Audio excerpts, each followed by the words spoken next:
मेरे साथ जुड़िए और देखिए कैसे रतन टाटा ने रेंज रोवर का अधिग्रहण किया और क्या मैं इस अचानक लिए गए फैसले के पीछे का रहस्य सुलझा पाता हूँ।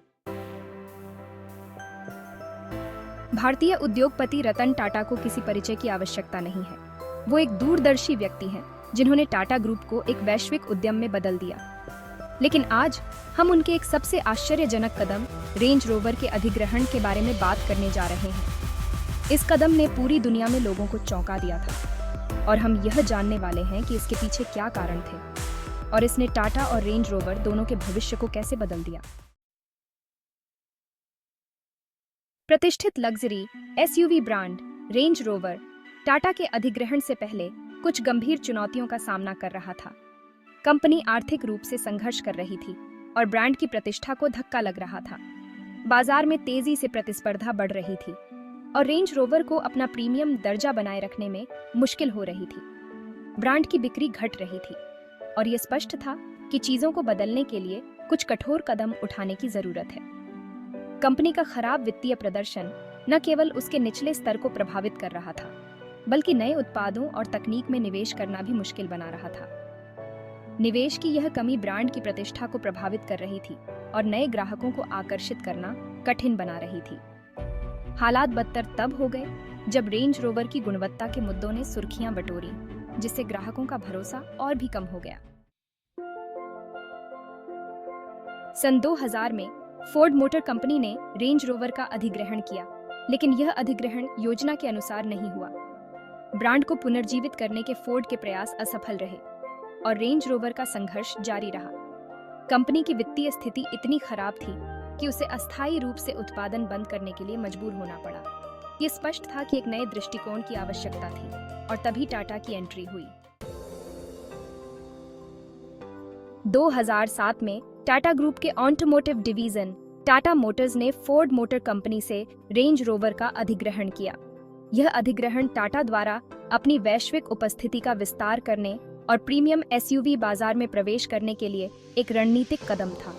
इस सौदे का मूल्य लगभग $2.3 बिलियन था और इसने वैश्विक ऑटोमोटिव दिग्गज बनने की टाटा की यात्रा में एक महत्वपूर्ण उपलब्धि हासिल की।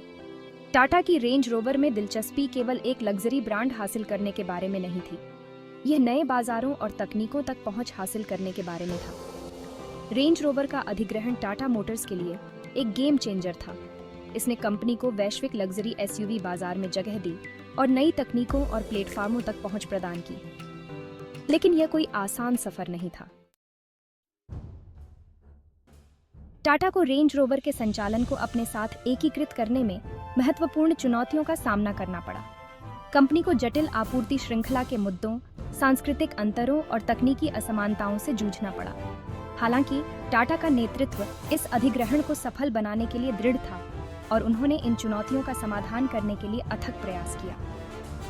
टाटा द्वारा लिए गए प्रमुख फैसलों में से एक था रेंज रोवर की स्वायत्तता बनाए रखना और साथ ही ब्रांड को फलने फूलने में मदद करने के लिए आवश्यक सहायता और संसाधन प्रदान करना। टाटा द्वारा रेंज रोवर का अधिग्रहण दोनों कंपनियों के इतिहास में एक महत्वपूर्ण मोड़ था। इसने एक वैश्विक खिलाड़ी बनने की टाटा की रणनीति में बदलाव का संकेत दिया और साहसिक दांव लगाने की उसकी इच्छा शक्ति का प्रदर्शन किया।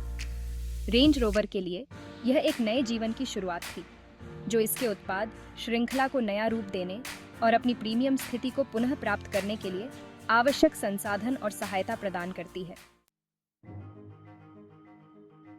अंत में रेंज रोवर का रतन टाटा द्वारा अधिग्रहण एक चौंकाने वाला कदम था जिसने दुनिया को अचंभित कर दिया। लेकिन जैसा कि हमने देखा, यह एक रणनीतिक फैसला था जो टाटा और रेंज रोवर दोनों के लिए बहुत फायदेमंद साबित हुआ है।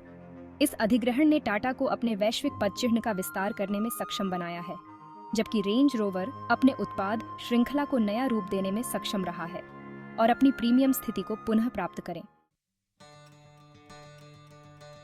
देखने के लिए धन्यवाद। अगर आपके मन में रतन टाटा द्वारा रेंज रोवर के अधिग्रहण के बारे में विचार हैं, तो उन्हें नीचे कमेंट में साझा करें। और अगर आप व्यावसायिक अधिग्रहण या टाटा के उपक्रमों के बारे में और वीडियो देखना चाहते हैं, तो हमारे अगले वीडियो को देखना न भूलें।